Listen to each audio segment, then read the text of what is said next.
This is the story of a bridge. It is a land bridge to China, and its name is Burma.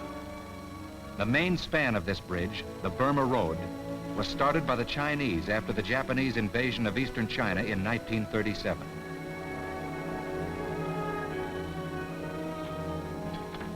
According to one eyewitness, it was scratched out of the mountains with fingernails.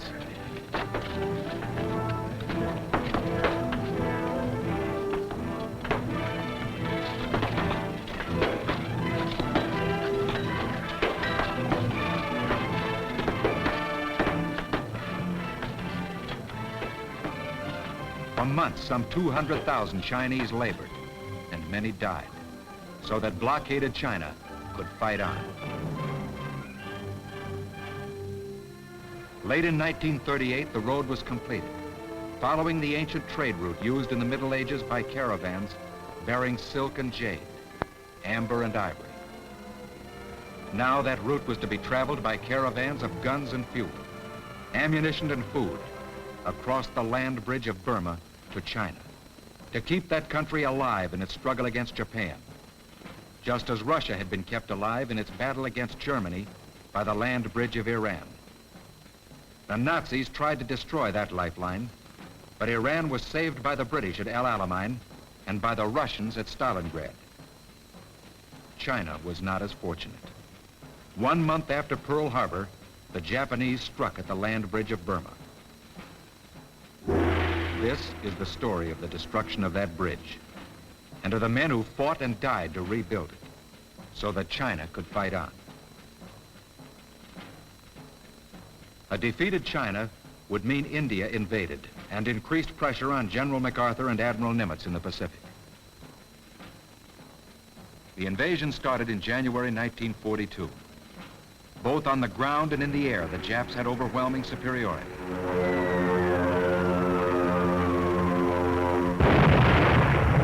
On the Allied side, General Alexander headed small forces of British, Indians, and Burmese. And General Stilwell commanded Chinese troops sent by Generalissimo Chiang Kai-shek. The Japanese sought to cut off China's supply line from Rangoon to Mandalay, and then to the Burma Road, running from Lashio to Kunming. They struck from the border of Thailand toward the vital port of Rangoon. Chennault and his American volunteer group, the Flying Tigers, together with small units of the RAF, helped to hold off the advance. The Japs attacked Rangoon in force.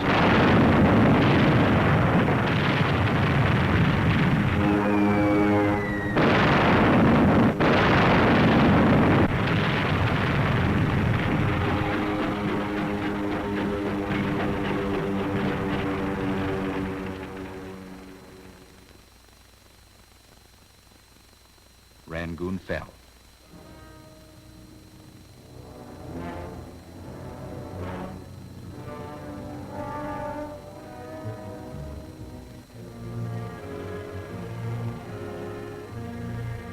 The enemy swept on to central Burma, along the road to Mandalay, where by air and ground, and with the aid of 5th colonists and looters, they destroyed that city.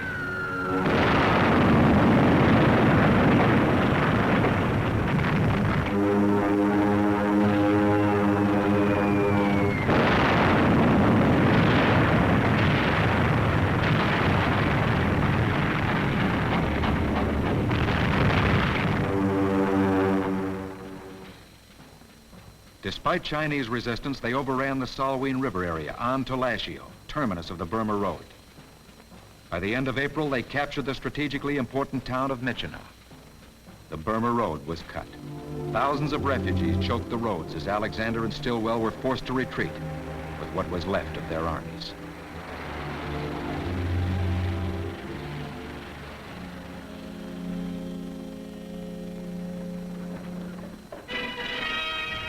Last to leave were the demolition squads who scorched the earth, destroyed equipment, and put fire to oil supplies.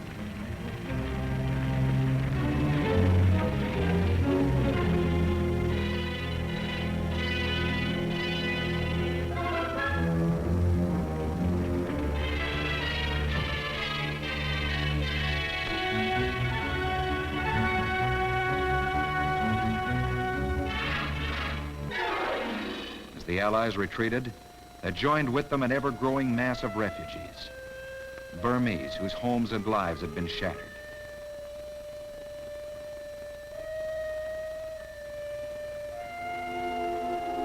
The Allies did what they could for these refugees, and through brilliant leadership and individual fortitude, managed to keep ahead of the Japs.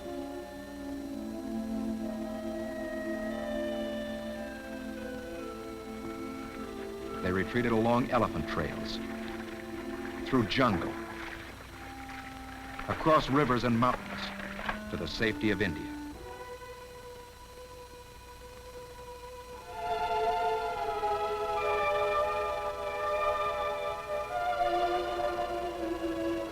Stilwell said the last word on the campaign. I claim we got a hell of a beating. We got run out of Burma, and it's humiliating as hell. I think we ought to find out what caused it, go back and retake the place. Burma covers approximately the same area as Texas. On its western border lies India. On its eastern, China, Indochina, and Thailand. To many, Burma is a land of legend, a shrine of Buddhism with its pagodas, its fabled road to Mandalay, its colorful cities and villages, its strange and picturesque people.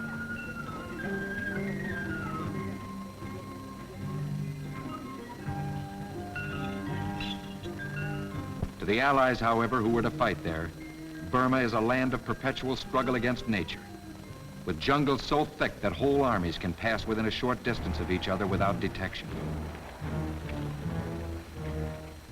Wide and turbulent rivers that are almost impassable. Mountain barriers reaching their greatest height in the Himalayas, the highest range in the world. It's a land of extreme climate, intense cold, heat, and monsoon. Rainfall as great as anywhere on Earth.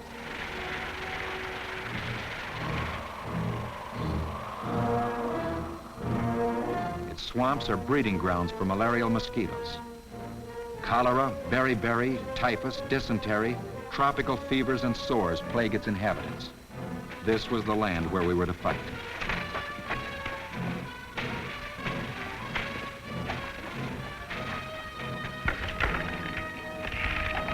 The task of reopening the land bridge of Burma was a tremendous one. General Stilwell's first act after the Japanese invasion was the formation of an American command, known as CBI, China, Burma, India. From China came thousands of Chinese.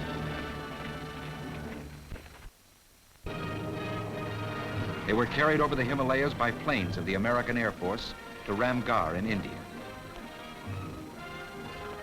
Here under CBI, a huge training station had been started.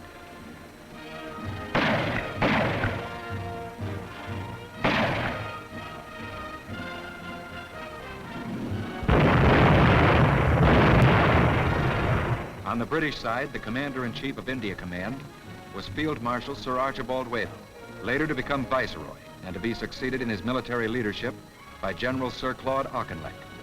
On the shoulders of these men, there fell the responsibility of raising and training huge armies for the defense of India.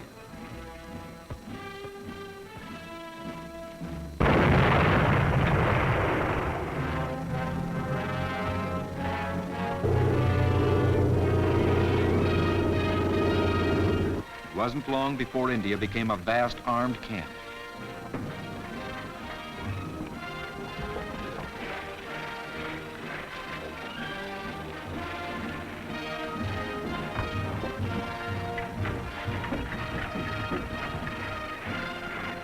From the independent kingdom of Nepal came the Gurkhas. From the Naga Hills, Naga headhunters joined forces with the Allies. From East Africa and West Africa came more troops. From Burma came the Burma Rifles, and from the Chin Hills, Chin and Kachin tribesmen. Scots, Irish, English, Welsh, Australian, New Zealander, Indian, Gurkha, Burman, African, Chinese, American. Never was there such a polyglot army. In the meantime, in China, roads packed with refugees gave evidence of the terrific struggle against the Japanese advance.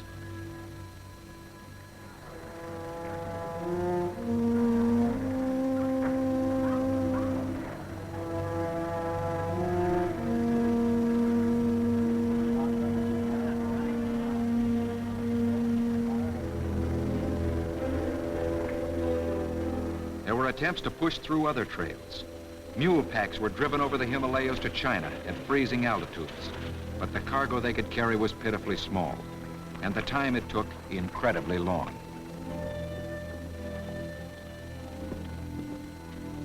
The first step was the construction of an air bridge across which supplies were to be flown by flyers of the American Transport Command, shuttling back and forth over what they called the hump. It was a slow process. Equipment had to be taken apart so that it could be loaded aboard planes.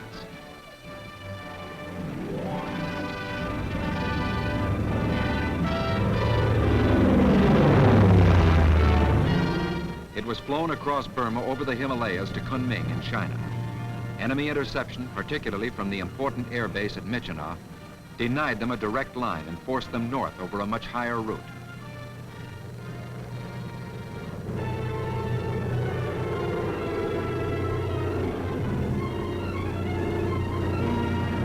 They flew across jungles, through mist and fog,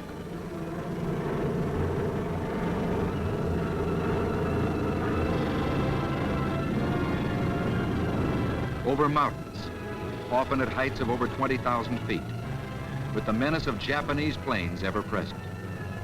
They made a sky bridge 525 miles long over the roof of the world and carried across in unarmed transport planes the vital supplies needed by the American and Chinese air forces and the Chinese armies. But it wasn't enough. There was still desperate need for a land bridge. So at the end of 1942, a road was started. The Ledo Road. Starting at Ledo in northern India, the plan was to drive through jungles, rivers, mountains, and Jap opposition to a juncture with the Burma Road. A supply route would then be forged from Calcutta to Ledo by rail, across the Ledo-Burma Road to Kunming, and thence to Chungking in China. Burma's mountains, rivers, railways, and highways extend from north to south. To push through this new road, the Allies would have to fight against the grain from west to east. The Ledo Road was begun by a handful of men facing a task that had been called impossible.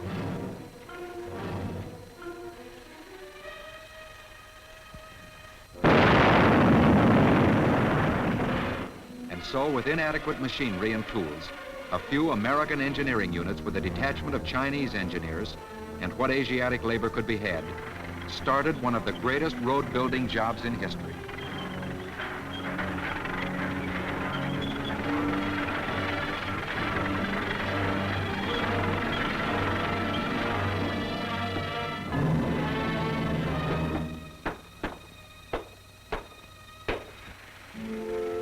Again and again, they saw their work collapse as the monsoon washed away whole stretches, but the road inched along.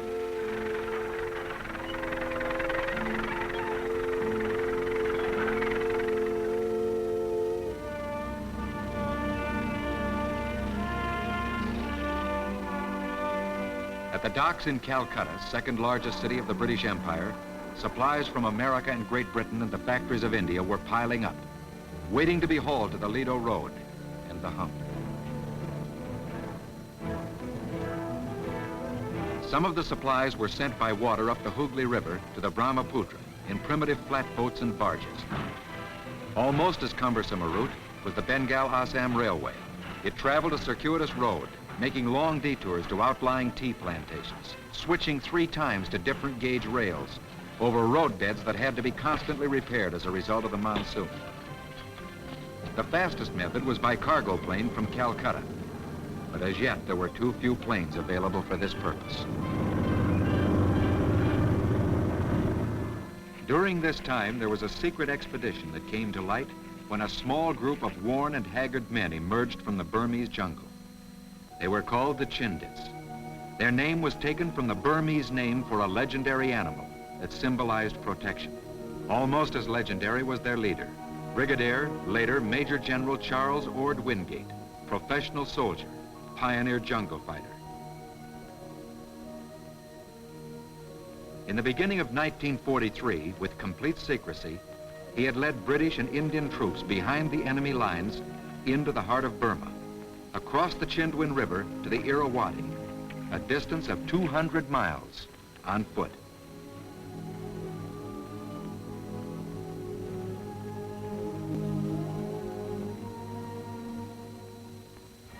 About this time, the first Quebec Conference took place between Roosevelt, Churchill, and the American and British Chiefs of Staff. Here, new plans were evolved for the war against Japan. A new command was formed, Southeast Asia Command, combining the British and American operations. The appointment of Supreme Allied Commander went to Admiral Lord Louis Mountbatten, former Chief of Combined Operations in Britain and leader of the Commandos. General Stilwell was appointed Deputy Supreme Allied Commander in addition to his duties as Chief of Staff in China and head of CBI. Back in Southeast Asia, Mountbatten set up his Allied headquarters, choosing as its emblem the phoenix, the symbolic bird that emerged from the ashes of a destroying fire. Meanwhile, on the Ledo Road, construction was progressing, with Colonel, later to become Major General Lewis A. Pick, in command of the engineers. The Ledo Road is going to be built, said Pick. Mud and rain and malaria be damned. As the bulldozers and tractors cleared away obstructions, Chinese infantry and artillery, trained by the American Army in Ramgarh, India, moved ahead to clear away enemy opposition.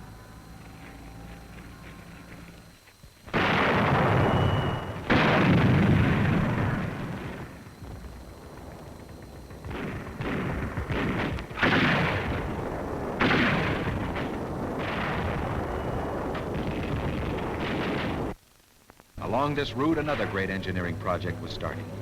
A fuel pipeline fed from India across Burma to China. Over 2,000 miles of pipe was laid, like a huge artery across the savage terrain to carry a transfusion of gasoline, diesel oil, and lubricating oil, each in its turn for the trucks and tanks, the machines and the planes that were fighting in China.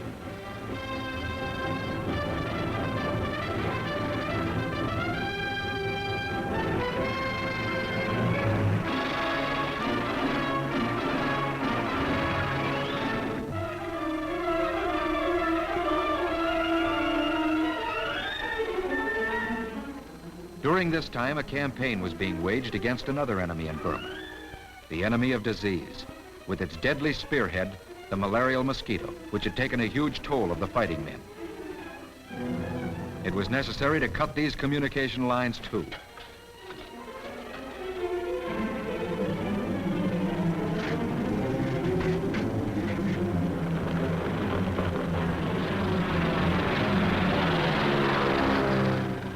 Another problem was the treatment of casualties from enemy gunfire. Wounded men were sometimes carried miles by foot, by raft, mule, jeep, truck, ox cart.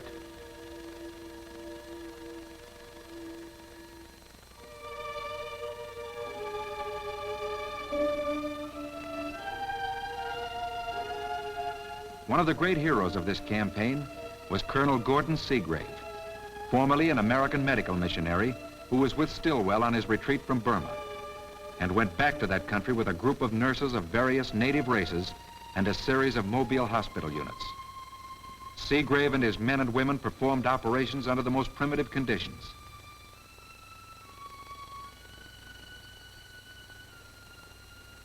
The conquest of disease made huge strides. Now the conquest of the Japs had to keep pace. More and more Chinese were being trained at Ramgarh in India and at Kunming in China. These were to become part of the Yunnan force that were to strike at the enemy from the China-Burma border across the Salween River. In northern India, the Chinese-American Composite Wing had been organized by Major General Claire Chennault for the Generalissimo. A picked group of American volunteers was instructing Chinese pilots and crews to fly the latest types of planes.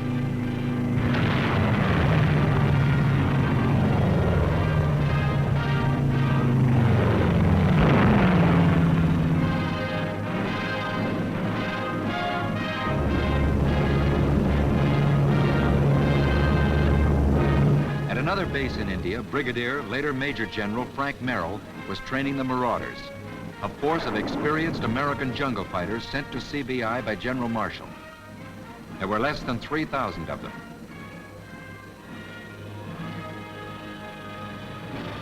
At a secret airfield in Assam, planes and gliders assembled for another American unit, the 1st Air Commando Force, sent by General Arnold.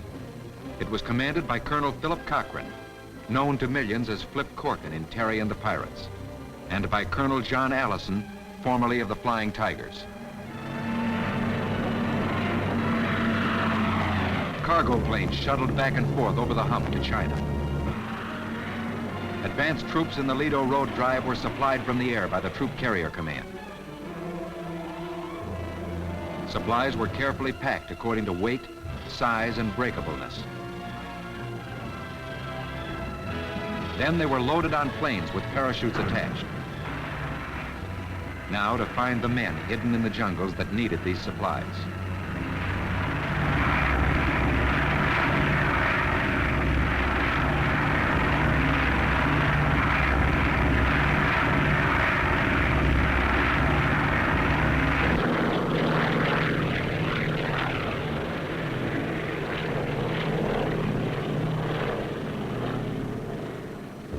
The Allied Air Force of British and Americans in the newly formed Eastern Air Command bombed and strafed Jap strongholds.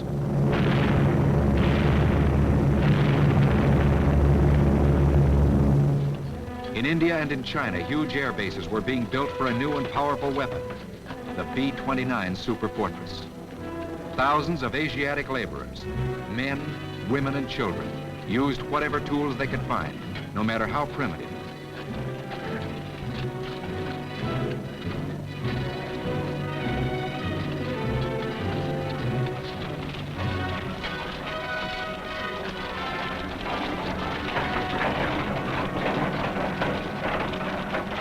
On the enemy side, the Japs gathered reinforcements into their Burmese garrisons and airfields to meet the growing strength of the Allies. In China, the struggle continued. The reopening of the land bridge had to be accomplished.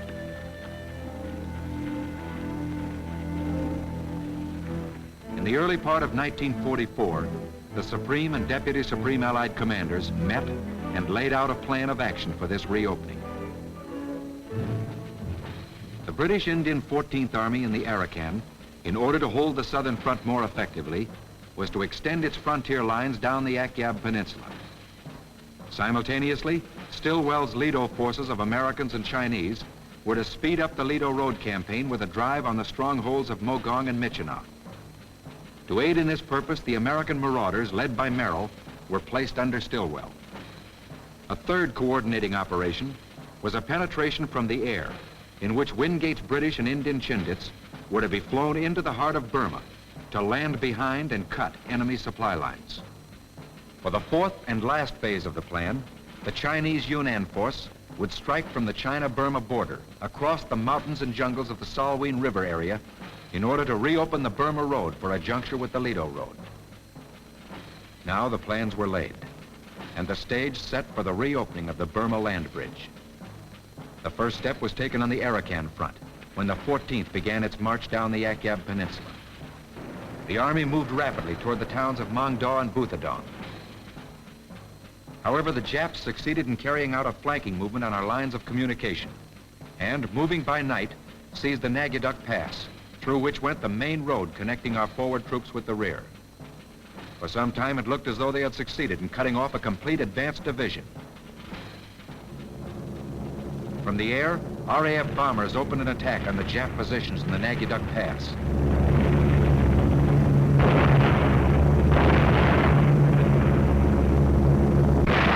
Meanwhile, the 7th Indian Division, using tanks for the first time in this campaign, attacked the same objective in that vital pass.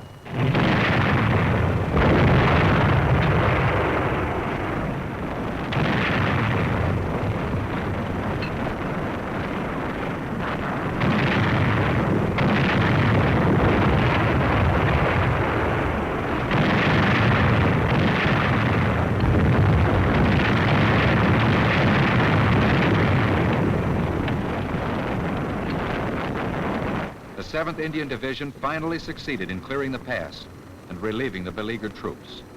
Once again, our lines of communication were reopened. By the time the monsoon broke on the southern front in June, the 14th Army had destroyed nearly 7,000 of the Japs' finest troops, and it extended Allied lines to form a powerful defense block. The second blow for the reopening of the land bridge was struck by the Ledo force in an offensive to push the Ledo Road through Mogong to Myitkyina.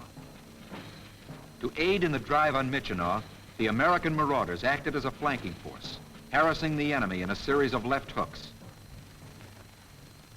These marauders were seasoned jungle fighters, veterans of Guadalcanal, New Britain, and New Guinea.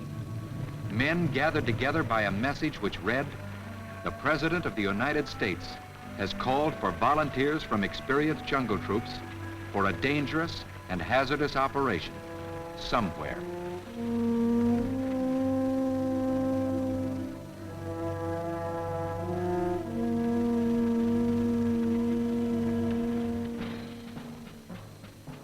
On March 5th came the third blow, an aerial penetration of Burma. The plan was to fly a detachment of American engineers in gliders 200 miles into enemy-occupied territory and land them on jungle strips, which they would convert into airfields. Once these airfields were prepared, transport planes would fly in a force of Chindits. Patrols would then fan out, cut Jap communication lines, and harass the enemy from the rear. British General Wingate, in command of the Chindits, arrived at Lalagat to discuss final plans with American Colonel Phil Cochran of No. 1 Air Commandos.